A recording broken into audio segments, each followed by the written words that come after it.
After weeks of teasing, the OnePlus 10 Pro has finally been unveiled. It's the brand's flagship, and while the changes are evolutionary rather than revolutionary, its specification has been improved in several key areas.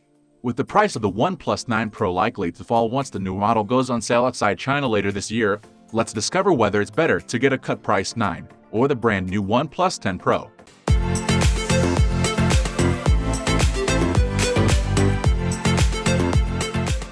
The display in the OnePlus 10 Pro isn't significantly different from before. It's a 6.7-inch AMOLED delivering QHD resolution, 3168 x 1440 with an adaptive refresh rate of 1:120. The panel as before uses Elto technology, but this time out it's version 2 which, owing to OnePlus, delivers a smoother viewing experience. The design hasn't changed dramatically either, although on the back you'll see a larger, square camera bump with more lenses. More about that in a moment. The OnePlus Pro 10 will come in volcanic black, emerald. We like the latter best. It keeps the camera bulge in black and looks great. The OnePlus 9 Pro has a Snapdragon 999 with 8 or 12 GB of RAM and 128 or 256 GB of storage. The OnePlus 10 Pro gets the new Snapdragon 8 Gen 1 and once again comes with the same RAM and storage options. The new processor promises 20% faster performance and 30% better energy efficiency. The OnePlus 10 Pro gets a bigger battery than before, 5,000 mAh compared to 4,500 mAh, and supports 80 wired and 50 wireless charging. That's up from the 65/50 wireless charging of its predecessor.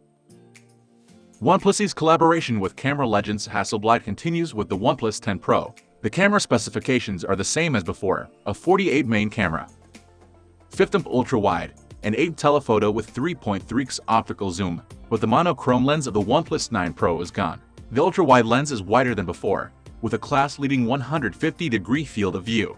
The OnePlus 10 camera can shoot in 10-bit color from any of its rear lenses, and an improved Pro mode shoots in 12-bit RAW.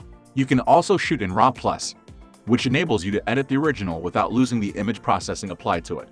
There's also a new movie mode for focus transitions and master styles for custom presets, both of which resemble Apple features, cinematic mode and photographic styles respectively.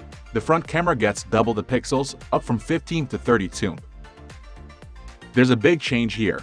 OnePlus and its sibling brand Oppo are taking their different versions of Android, Oxygen OS, and Color OS, and combining them into one OS that'll be used by both brands. The OnePlus 10 Pro is the first phone to have this new OS, although it'll be made available to models going back to the OnePlus 8 at some point in the near future. It'll still be called Oxygen, and we're hoping it takes the same largely hands-off approach to its Android route. One of the things we like about OnePlus phones is that they don't mess with Android too much. We are going to end this video right away. If you have any query or information to share, please leave a comment below. Thanks for watching.